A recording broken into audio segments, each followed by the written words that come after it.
asalaamaaleykum Cheikh internet de Lou'Bess TV asalaamaaleykum Cheikh sénégalais tey di 4 avril démb seetaan ngeen discours président de la république du Sénégal monsieur Macky Sall mu nekk discours boo xam ne ñëpp ñu ngi ko doon xaar moo tax nag tey ñu fas yéene waxtaan décortiquer discours bi waxtaan aussi li nga xam ne mooy avenir politique bu Sénégal ma dal fi nag sama ñaari invité tey madame Samb Nafi madame maa ngi lay nuyu di la ziar di la bàyyi nga nuyu suñu Cheikh internet yi. asalaamaaleykum maa ngi lay fay. di nuyu waa Lou'Bess TV ak seen internet yi yëpp àddina war nga këpp di nuyu aussi sama vis-à-vis di wax merci beaucoup sur l'invitation bi. ñu xam la ngay responsable politique taxaw Sénégal démb seeraat nga discours le président de la République mu nekk discours boo xam ne ñëpp Sénégalais yëpp moom lañu doon xaar mu accentuer ci les ressources bi nga dégloo discours bi ban analyse nga ci ñu ko am. effectivement comme tout Sénégalais déglu naa ko. Parce que cette fois-ci dama si porter une attention particulière parce que contexte bi ni mu demee la kon sénégalais yépp ñoo ko doon xaar mu décliner ci ay axes yu bari mu wax ci comme li nga wax les ressources yooyu noonu mu nekk loo xam ne dafa capital mu war a nekk un bon boo xam ne sénégalais yépp dañ ci war a gis seen bopp muy ndóol gi daf fi war a jóge ressources yooyu nag ni mu ko waxee mooy daf leen di sécuriser la protection des protection des ressources nag mu wund lu bari mooy nan la ñuy def ba Sénégal bi gis ci boppam nan la ñuy def ba doo am agression donc loolu nag dafa indi jàngat bu bari. macha allah damay retourner sama beneen invité bi muy monsieur Cissé coordonnateur mouvement CLEF nekk aussi responsable politique à APR monsieur Cissé dama lay bàyyi nga nuyoog suñu Cheikh internet yi. mais jërëjëf maa ngi nuyu. internetu Lou'Bess TV yëpp di la nuyu di am mbégte lool teew fii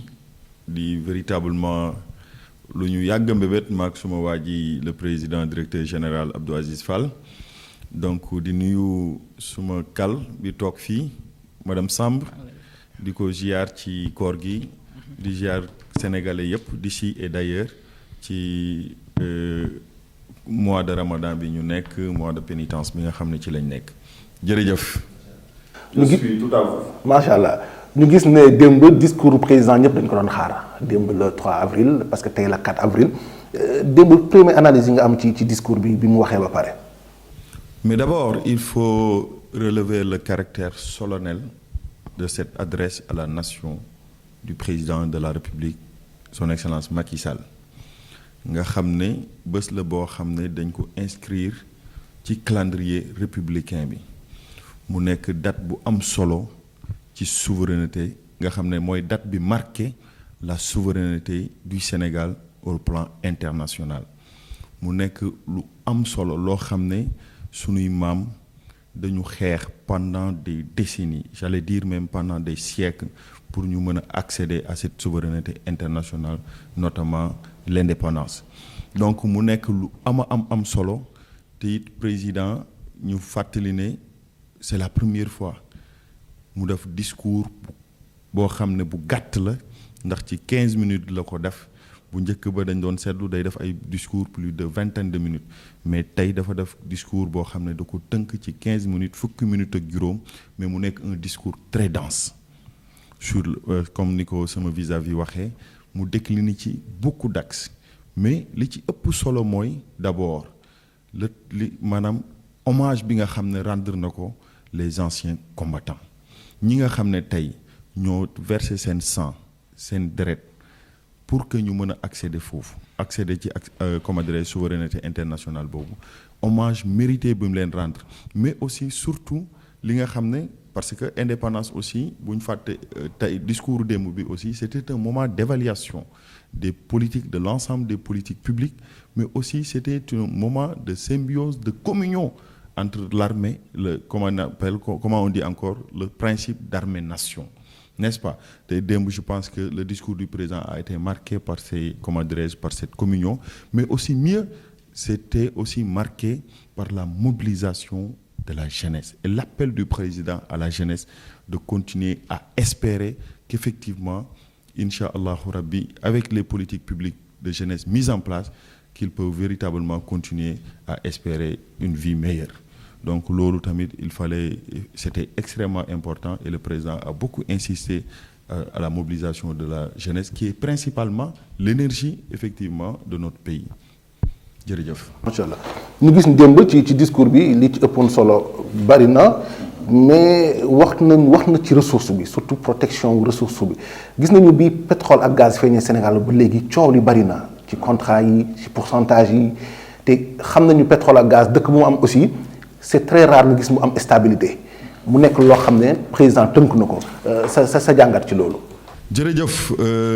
naroon naa fàtte lu ëpp solo ci discours bi ndax je rappelle que le thème de cette année c'est force de défense et de sécurité, la préservation des ressources naturelles. Parce que c'est extrêmement important le mot préservation. Parce que on est parti, d'abord c'est la découverte. Découvrir des ressources c'est extrêmement important, d'accord. Mais les préserver, c'est le plus important. Et je pense que d'où l'importance du thème de cette édition, donc qui est la préservation des ressources naturelles. Parce que le Sénégal est ceinturé est presque dans une ceinture de feu à travers la sous-région. Il y a énormément de menaces qui guettent notre pays. Mais mieux, ci taarix fépp fu am pétrole ak gaz ci taarix depuis aduna bi nekk aduna ay jafe-jafe ñoo fay am. du moo tax borom xam-xam ak économistes yu bari théoriser la malédiction du pétrole, de l'or noir, le pétrole. Donc moo tax le président bu ñu fàtte ni au-delà il est géologue mais aussi il est diplômé de l'école de l'Institut pétrolier et gazier de Paris. Donc il était préparé par rapport à ça. Moo tax ba mu egsee ba ñu amee les premières découvertes li mu njëkk a def mooy teg cos Petrogaz pour préparer pétrole bi mais mieux mu dem inscrire le Sénégal ci ITIE mooy charte bi nga xam ne bépp pays pétrolier ak gazier charte de transparence la bi nga xam ne bépp pays pétrolier ak gazier képp ku am statut boobu da ngay dem inscrire fa pour mën a sécuriser mais aussi pour mën a gérer de manière transparente des ressources naturelles et extractives. Mais mieux yamul ci loolu président li mu def dafa tënkaat benn loi bu ñu naan contenu local.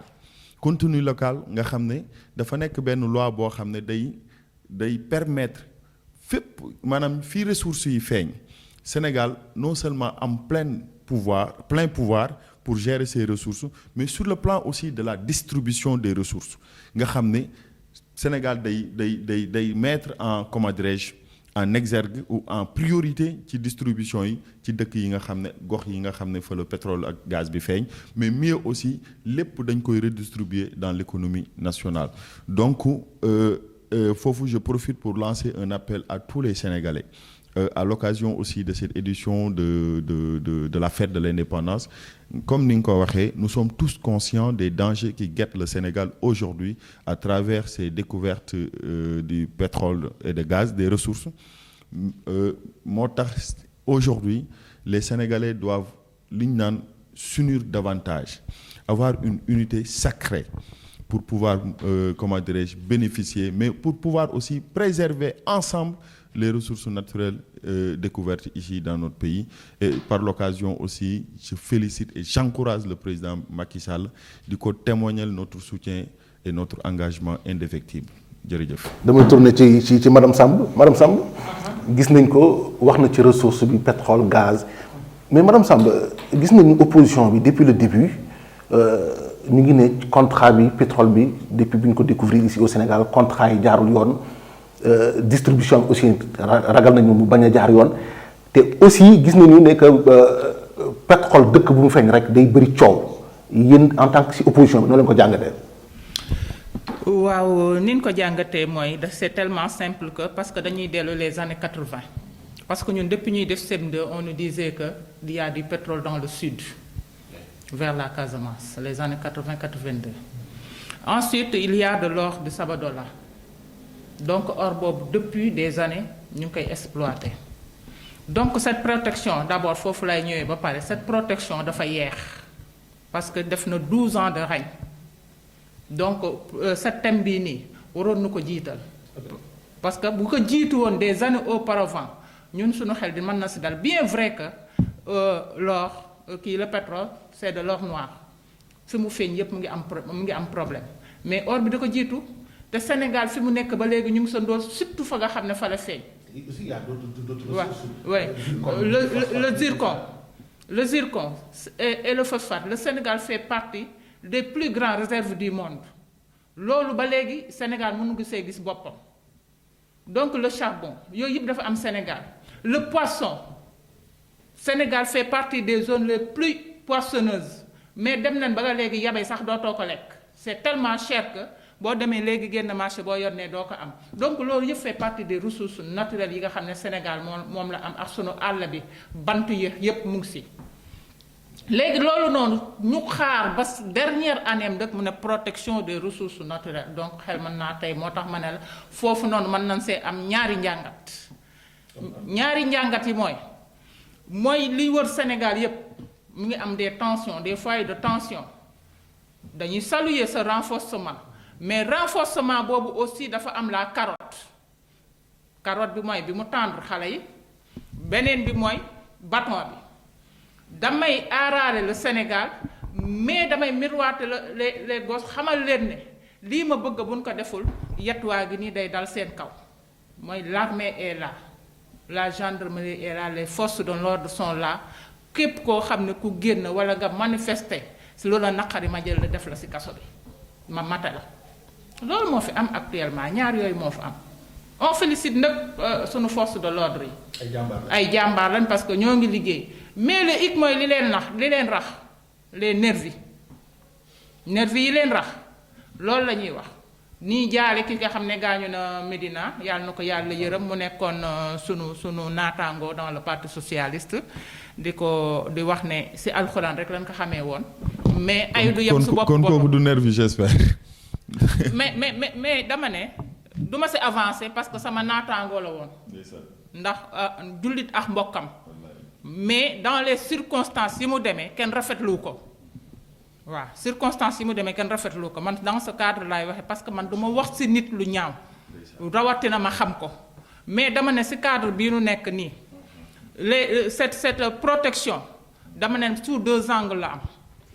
angle bi nga xam ne mooy on protège le Sénégal angle bi nga xam ne on avertit la population boo leen deful li ma bëgg a yet waa ngi nii man foofu laa ko gisee. Madame Samb dafa souligner lu am importance aussi mu nekk loo xam ne sénégalais dañu ciy wax tey on a vu à Sabadola or bi gis nañ fi aussi problème phosphate zircon ressources yooyu ñu ngi fi ba léegi dafa mel ni Sénégal sentir gu ci boppam. mais d'abord li ma bëgg a wax mooy d'abord je pense que Madame Samb est allée trop vite parce que là on parle de fête de l'indépendance on n'est pas encore dans la politique ça c'est, on parle de la République du Sénégal n'est-ce pas. mais il m'a posé la question loolu fi xam. non moom moo ne ma protection boobu mais protection boobu nag deux angles la man li ma gis deux angles la yow ni nga ko gis. mais très bien donc je pense que je voudrais rappeler tout simplement que y a de ces questions républicaines yi nga xam ne pour man dafa war a am ay consensus national loo xam ne peut-être day dépasser même l'adversité politique c'est-à-dire lu mel ni tey 4 avril bi ci la bokk moo tax mes amis de l'opposition malheureusement seen attitude suite à l'invitation pas du président mais du protocole de l'État qui dépasse même le président parce que le président quoi que l'on puisse dire demain ou après-demain il va partir quel que soit Alpha il va partir un jour mais li ci am solo mooy le protocole de l'État ou la République du Sénégal va demeurer ça moom c'est sûr donc c'est pour cela quand ils ont rejeté cette invitation j'ai dit non ils ne connaissent pas la notion de la République et daf ma li ma ci gën a bett sax mooy des pontes comme Khalifa Sall qui connaît véritablement ce que c'est que la République qui ont été élevés et qui ont eu à grandir dans cette République ñooñu peut-être loolu daf ma bett ci ñoom mais bon peut-être seen gis-gis la oui mais je voudrais tout simplement wax rek ces questions-là dafa war a nekk des questions qui rassemblent le peuple sénégalais qui unissent davantage le peuple sénégalais moo tax quand Madame Samb dit que le président di wane relèvement comment dirais-je personnel ou forces de défense et de sécurité yi mais aussi équipement yi mu jàpp ne c'est pour mater les populations sénégalaises mais loolu man bon j'en ris pourquoi j'en ris parce que je pense que wax nga tout à l'heure enjeu yi nga xam ne pétrole beeg gaz bi dañ ko am mais mieux aussi ceinture de feu bi nga xam ne moo wër Sénégal parce que aujourd'hui seul le Sénégal moo nekk un pays dans la sous-région pour ne pas dire toute Afrique boo xam ne musul am coup d'état mais aussi les forces occultes ou obscures qui guettent ou qui sont en train de déstabiliser un peu partout les pays de la sous-région, les pays voisins ñooñu ba tey mënuñu ci am accès te principalement li nga xam ne lañ bëgg mooy fexe ba dugg Sénégal mais aujourd'hui président li nga xam ne def na ko dajale force de défense et de sécurité yi mais matériels yu mucc ayib yi nga xam ne wane na ko des matériels de guerre des matériels de pointe yi nga xam ne loolu c'est pour montrer c'est une dissuasion c'est ce qu'on appelle la dissuasion sur le plan de la diplomatie mais au-delà aussi c'est pour montrer à tout le monde que nos forces de défense et de sécurité sont prêtes à être au combat ils sont toujours aux aguets et ils sont en comment dirais-je en pointe pour véritablement être comment dirais-je pour protéger le pays mais aussi être à la riposte parce que toutefois aussi n'oublions pas que tey jii il y a des forces qui sont à l'étranger qui font tout aujourd'hui pour accaparer sunu pétrole ak gaz parce que noonu la demee fenn te le Sénégal ne sera pas épargné c'est raison pour laquelle véritablement j'avais dit tout à l'heure li nga xam ne appel bi président def ci jeunesse bi parce que bu ñu fàtte c'est extrêmement important moo tax discours président démb dafa nekk discours boo xam ne dafa am solo au-delà de l'aspect politique parce que boo seetloo ba muy terminer président il appelle encore au dialogue parce que dama gëm ni fi Sénégal toll ñëpp au-delà des fii laa bokk parce que dañu war a dépasser ay clivage politique wala partisan parce que fi ñu toll moo tax ku Sénégal ñor war nga xam le danger qui guette le Sénégal et war na tax nga am lu ñu naan la transcendance de soi maanaam transcender tous ces clivages politiques pour l'intérêt national ou bien l'intérêt supérieur de la nation. waaw foofu noonu je vois que dafa def de façon avancée mooy sujet kii nu mu tudd point yi nga xam ne yëpp moom nga kii woon def na benn de façon avancée donc pour revenir sur l'invitation bi nga xam ne da nga si tudd le président Khalifa Ababacar Sall muy président de Taxawu Sénégal waaw le président de Taxawu Sénégal par ailleurs le président d'honneur des leaders de l'opposition sortant nga xam ne moom moo ko joxe de par sa volonté pour mieux s'occuper à ses activités politiques et professionnelles. Ah bon, mbaa du xuloo rek. Non du xuloo du nu xuloo. C'est sûr. C'est sûr parce que Khalifa ku ko gas xam ne c'est un homme de paix et de dialogue. Homme de paix et de dialogue boo gisee ñun ñi ko topp ñëpp par des principes dañuy ànd ak moom àndu nawle li tax uyuwul parce que il a reçu ils ont reçu sax laay wax ils ont reçu des invitations politiques Khalifa qu'est-ce qu'il occupe maintenant dans le pays nangu ngeen mandat de député nangu mandat de maire il n'occupe plus rien donc c'est Barthélémy Diaz moom mooy recevoir administrativement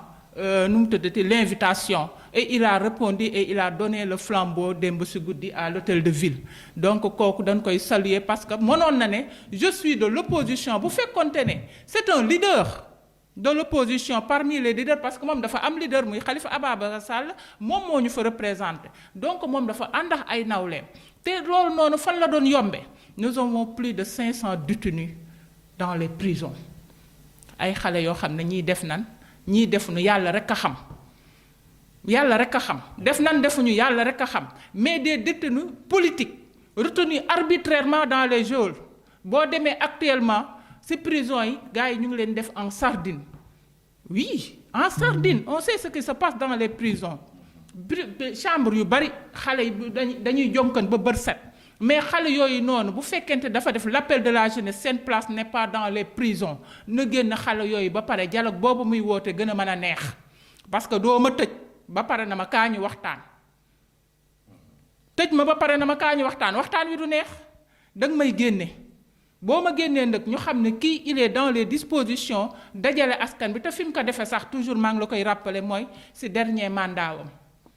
ba pare li ñu doon xaar ci waxtaanam mooy na mu ko waxe woon clôturer naa le débat de deuxième mandat et de troisième mandat xam nga ma ko waxoon vidéo yaa ngi fi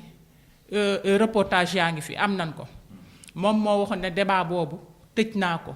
bu kenn xalaat ne damay def 3e mandat man maa ko verrouillé donc foofu lañ doon xaar mu indi un discours d'apaisement mais discours bii mu def nii di bëgg la am na ñu ci gis seen bopp mais ñun gisuñu seen bopp dafa ñoo sëlëmal bi surtout mooy bi mu def au niveau de la jeunesse comment se fait-il que mu wax ci xëyu ndaw yi bi mu waxee xëyu ndaw yi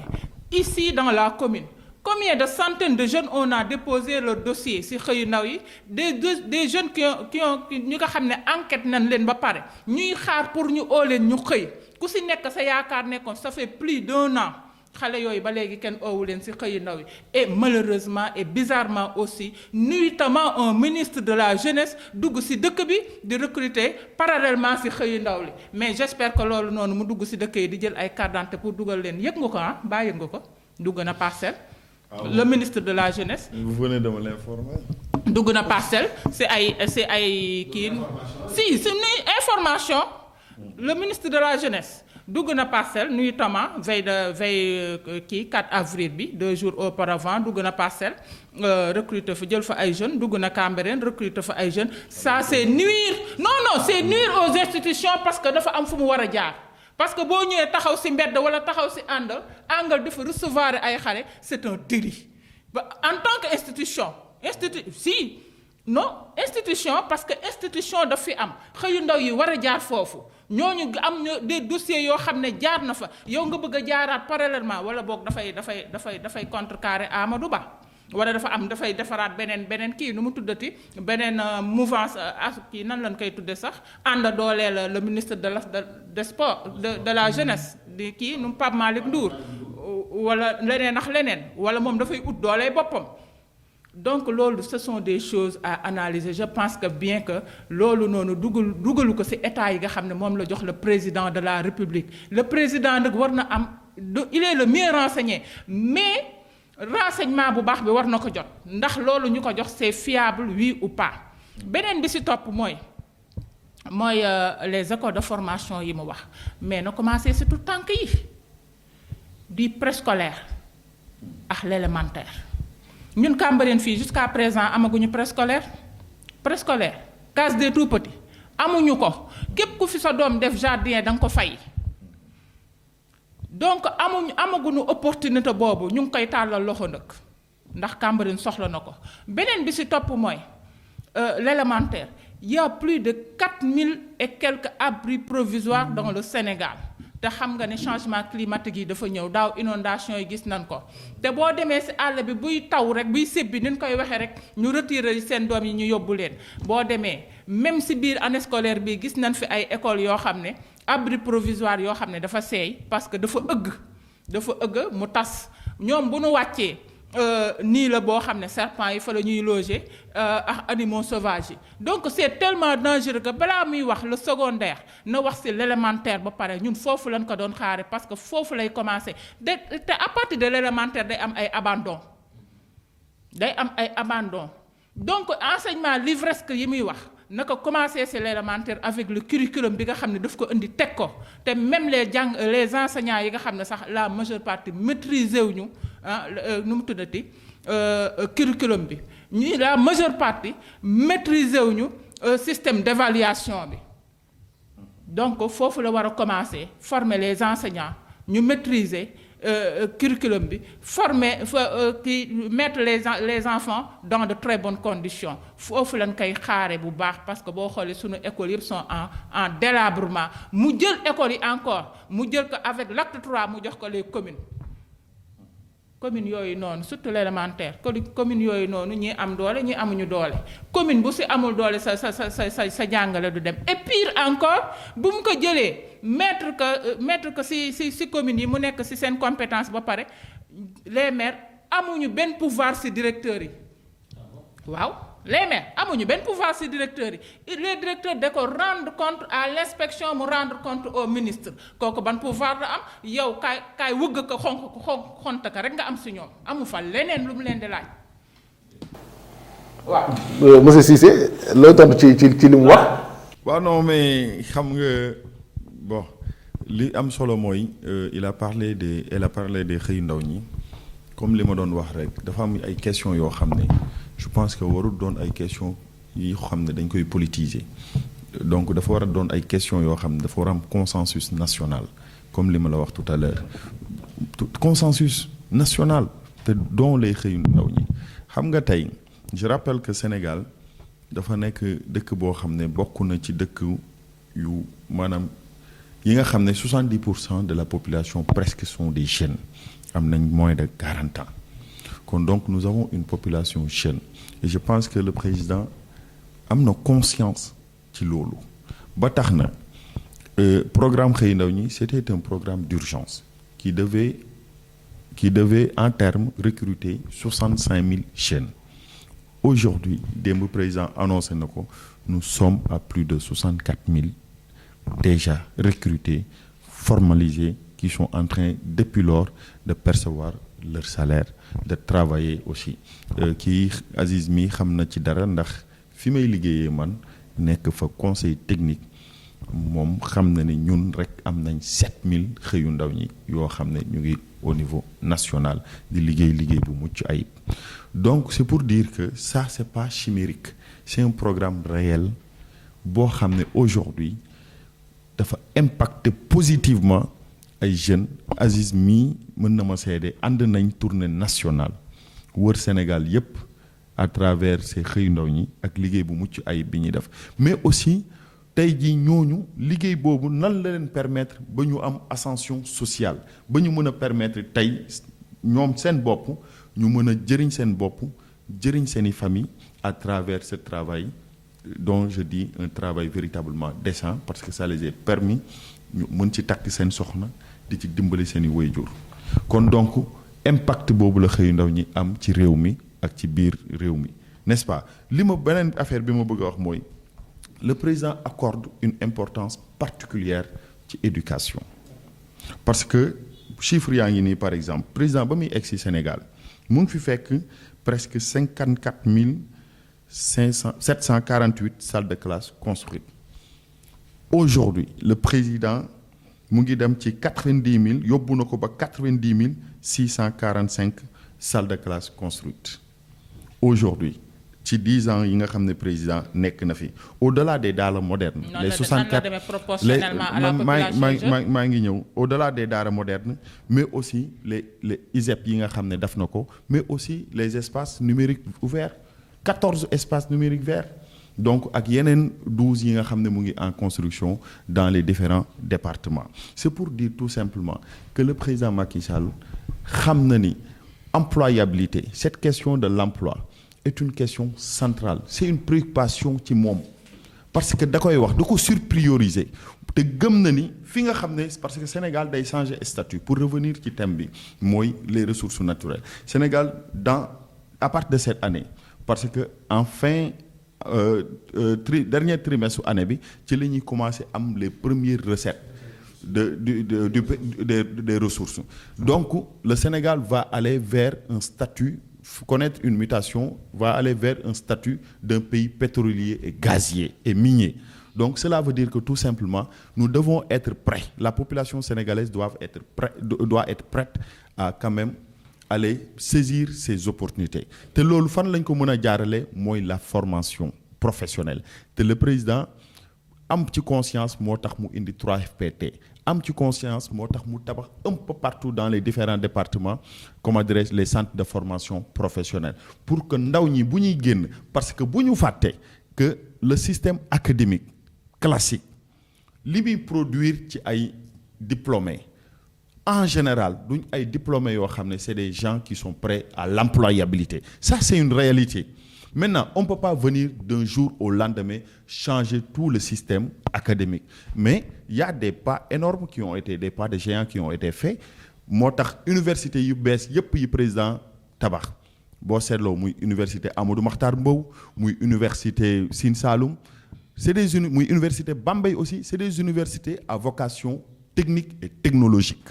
c'est pour que demain ñooñu bés bu ñu génnee ci université yooyu ñu nga xam ne day doon un produit fini prêt à être employé dans le marché n'est-ce pas donc c'est pour cela le président accorde beaucoup d'importance à ce secteur mais je veux revenir tout simplement sur, comment dirais-je, ce qu'il appelle le ministre de la Jeunesse. Le ministre de la Jeunesse, aujourd'hui, quoi que l'on puisse dire, il faut saluer le travail qu'il est en train d'abattre. Parce que, boo seetloo boo yu baari dañ doon dégg rek ministre de la Jeunesse amuñu woon un contact direct avec leur ministère muy seen ministère, le ministère de la Jeunesse. Mais tey jii avec Pape Malick Ndour qui est un camarade de parti que je salue, l'énorme travail qu'il est en train d'abattre, day ñëw am contact direct. Keroog maa ngi ko seen Grand Yoff mu dajeeg waa Grand Yoff, les jeunes de Grand Yoff, sans protocole, sans rien, waxtaan ak ñoom sur les énormes opportunités yi nga xam ne ministère bi am na ko à travers les pôles emploi, les différents pôles emploi. Keroog comme ni mu ko waxee seen nañ ko aussi parcelle mu dugg sa fekk booy fi ñu toog établir un contact direct toog ak ñoom naanandoo ak ñoom ataay waxtaan ak ñoom wax leen yan opportunité le ministère bi am. Mais je pense que loolu c'est une démarche salutaire et ñëpp ko war a saluer. Donc sur ce foofu laay daanelee kàddu yi par rapport à cette question. Merci beaucoup. yaakaar naa li ñu jagleyoon ci temps bëreetul dañuy def benn briefing bu ndaw rek troisième mandat deuxième quinquennat coow li bari na ban position nga ci am est-ce que le président va demander en 2024 dina laajtewaat dëkk bi. Mais ça c'est une question importante mais je rappelle toujours man dama mës a gëm ni limitation mandat man je suis un fervent militant de la non-limitation des mandats parce que amul dëkk tey ñëwaguma sur le plan juridique ak sur le plan politique mais amul tey dëkk yi nga xam ne ñu ngi leen di jël en référence. Allemagne, Angela Merkel, il a fait combien de mandats là-bas? Il a fait combien de mandats là-bas? En Angleterre, la reine Elisabeth ñaata at la fa nekk? C'est des pays qui ont véritablement tey jii sur le plan du développement sur le plan ci développement yëpp côté technologique économique tey jii ñooñu c'est des pays de référence te pourtant ils n'ont pas ce problème de mandat. Mais non attends non ce ne sont pas des royaumes. waaw mais ma wax la benn affaire mais loolu dadul yoon parce que tout simplement je pense que la finalité c'est les urnes. Réew ku ko bëgg a jël ci ay urnes réewum Sénégal ku ko bëgg a gagner ci ay urnes nga koy dem gagner jee te pour revenir sur le plan juridique tey jii la candidature du président Macky Sall en 2024 ne souffre d'aucune illégalité. Et le Conseil constitutionnel bi nga xam ne mooy organe habilité à trancher cette question et de manière définitive conférée par la Constitution du Sénégal wax na ni président Macky Sall quand le président Macky Sall ba muy def référendum 2016 quand il a voulu comment dirais-je ba mu introduire ça en tout cas requête am bi mu wax ni dafa bëgg jëlee mandat de 7 ans à 5 ans mais le Conseil constitutionnel lui a répondu clairement que sa mandat bii nga nekk de 7 ans mandat bii mënoo ko wàññi yóbbu ko 5 ans parce que mandat bi ñu la falee woon en 2012 c'était de 7 ans réforme constitutionnelle yi ñuy def nga xam ne dañu jëlee mandat bi de 7 wàññi ko daf ko 5 ba pare daf ko limitation à 2 mandats de 5 ans réforme boobu mënul engager le premier mandat du président de la République parce que dans ce monde il est fait amul benn loi à part les lois d'exception du code pénal yenn loi d'exception yi te matul ñaar ba ñett mais amul benn loi bu rétroactive toutes les lois de ce monde interviennent dans l'avenir. Pour résumer tey munoo jël maanaam buñ ne la démb bërëb bii ñu nekk di Cambérène boo fi naanee ndox léegi tey dañ koy tere ki fi naanoon ndox démb loi bu bees bi ñëw tey munu ko engagé. donc man damay wax ne le M23 ñi koy approprié yu yëpp sax du ñoom parce que ñun ñoo génne maison du parti déclencher le combat ñu fekk ñu Daniel Brottier sotti ñu ndox mu tàng mooy bi kii di def compte et mécompte de l'ANOCI Abdou Latif Coulibaly moom it mu ngay lekk sa ndaa la léegi kenn déggatu ko Coulibaly bi muy présente son livre Compte et mécompte. waaw mais ñooñu ñëpp ils ont répondu à l'appel du président pour la construction nationale. parce que ñoom ñëpp dañ doon xeex 3e mandat actuellement ñoom ñëpp waroon nañ génn waxaat. parce que ñoom ñoo doon wax ne gor sa wax ja ñoom ñoo doon wax ne l'Africain le Sénégalais amul lu dul kàddoom yow booy yar sa doom da nga koy wax naka del wax dëgg yow bu lay rey sax répéter li nga waxoon. loolu mooy sunu dignité mooy sunu honneur donc avant tout ñuy ñëw ci problème législation problème constitution noonu wax ñun sunu honneur ba pare mooy sunu kàddu nit day sàmm kàddu bañ naka bu ñuy toog ci sunu kilifa yi diine yi kàddu lañ ñuy fonke kàddu lañ leen di nawe kàddu lañ leen di toppe ñun dafa am benn mot boo xam ne dañ ko war a bannir dans notre langage de l'andropolitique que politicien du wax dëgg loolu dañ ko war a bannir di ko xeex et moi je suis dans ce combat que combat ba nga xam ne lu ma ñàkk Abdou Aziz mii il le sait lu ma ñàkk ci politique looloo ma ko xañ ka man lu ma wax dama koy sàmm boo ma fa bu ma ne la tey dinaa deewi tey dinaa dem deewi su ma ne la suba lii du ma ko def mënoo fexe ba ma def ko su ma ne la lii laa gëm kenn mënul taxaw ba ne ba dindi ma ci loolu ce sont mes principes te loolu il faut que dama lay inviter ci loolu mon ami Cissé que cette jeunesse là commencé am benn langage boo xam ne mooy langage véridique boo xam ne dañ koy tenir à la population di inviter à nos aînés di leen wax ne nañ ñuy wax ñun dëgg ñuy wàcc à la base di leen wax dëgg c'est dans ce combat man 3e mandat gëmuma ko de parce que man dem naa seen permanence APR Saint-Lazare ñu nag ñoom César ñoo fa doon nekkandoo ak ñoom Youssouf Mbow ñoo defandoo jeunesse donc musuma ko gëm te duma ko gëm le président Macky Sall bu fekkente ne dafa bëgg jàmmi Sénégal ak jàmmi réew mi na teg 3e mandat ci suuf ñun nag lim leen jaral dinañu ko jaral on va se battre waaw beneen bi ci des may ma yeggali xëyu ndaw yi nga xam ne dama ciy revenir tuuti daga ne ñoom ñëpp ku ci génne di nga professionnel mais professionnel non il faut pas me. non may ma yeggale foofu rek dama ne la. professionnel wala opérationnel wala. ab métier je te parle des centres de formation professionnelle. des centres de formation professionnelle léegi ñooñu bu ñu génnee dafa am lu ko jiitu li ko jiitu mooy milliards yi ñu def ci BRT bi milliards yooyu noonu nanu ko jël def ko des industries. beneen bi ci topp mais madame tu confonds les pédales. confonduma les pédales dama ne la le BRT c'est un système de transport moderne. dama ne la Dakar moo soxlawul loolu avec 550 kilomètres carrés. naka yóbbu ci àll bi. waaw mais xaaral ma àll bi soxla déedéet confonduma les pédales xaaral ma dimbali la. dama ne la c'est gros investissement. non mais li muy wax c'est important. dama ne la madame Samb lii muy charmer Dakar parce que c'est le premier président qui n'a jamais gagné la capitale. waaw mais madame Samb opération de charme boobu muy def les Dakarois. les Dakarois gisuñu ko. madame Samb waaw dimbali ma placer un mot rek dimbali ma placer 2 mots rek dimbali ma rek. non ça c'est une question mais chef dimbali ma rek. waaw dimbali ma rek ci koor gi dimbali ma rek benn information la rek. waaw benn information rek d'accord naa soxla nañ maternité ba pare encore seen DER bi ngir yàlla ñun de l'opposition jox leen ñu ci. waaw dimbali ma ku bokkul APR doo am DER. waaw mais dimbali ma non mais je t'en prie. mais dafa am benn. waaw reportage boobu sax dañuy dem taal Sénégalais micro ñu wax waa kaw yéen ñoo ngeen commenté ci kaw loolu. grand man li ma bëggoon placer rek. mooy y a un rapport de la Banque mondiale qui indique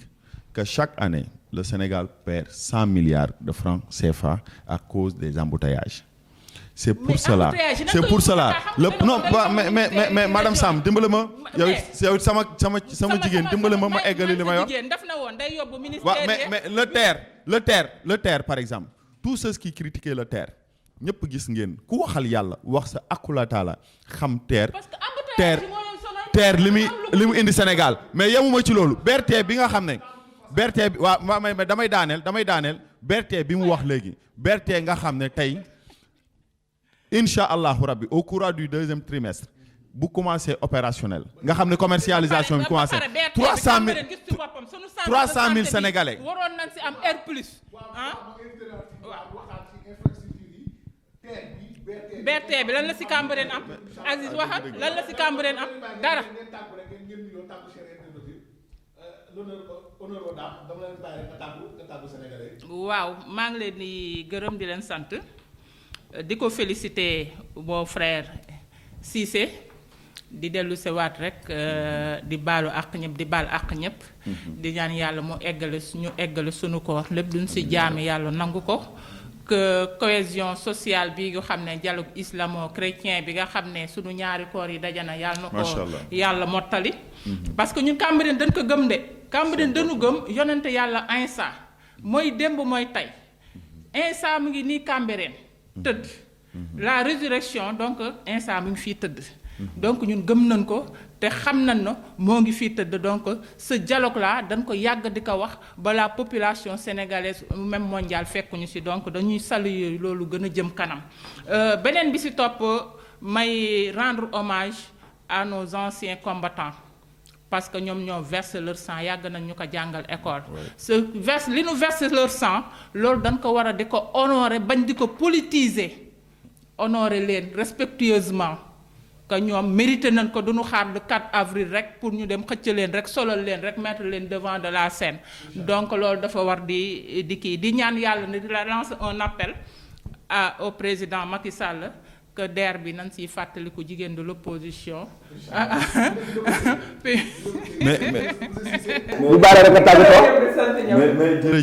jërëjëf maa ngi am mbégte dëgg-dëgg teew fii ci Lou'Bess TV ndax Abdoul Aziz Fall mii di sunu waay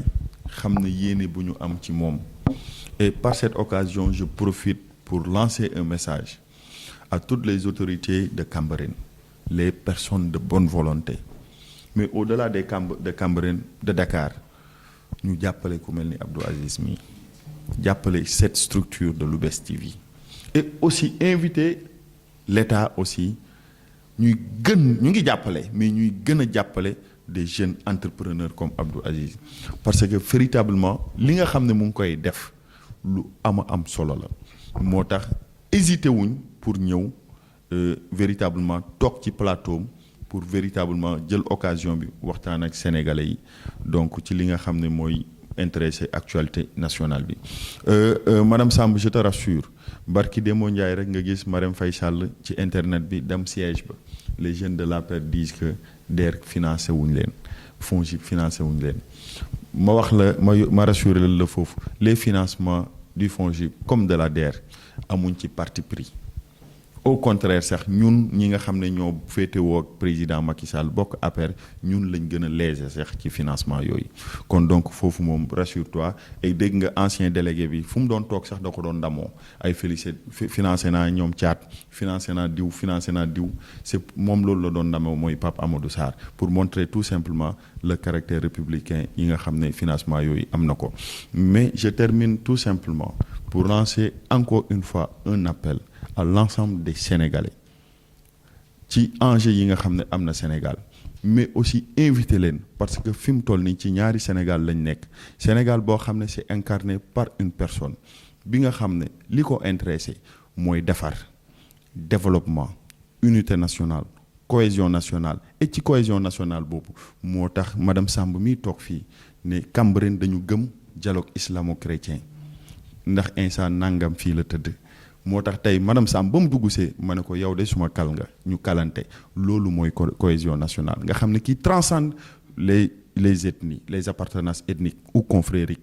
mais aussi religieuses kon donc Sénégal cohésion nationale boobu ñun ñëpp dañoo war a xeex ba sàmm ko te ki nga xam ne mooy prêt pour sàmm ko te wane ko népp ak fépp mooy le président Macky Sall mais aussi c'est le président des transformations positives ndax fi mu fekk Sénégal ak fi mu ko indi ak fi mu ñu jëmee je pense que buñ ko joxaatee mandat en 2024 ak 2029 Sénégal dina dem véritable. yàlla baax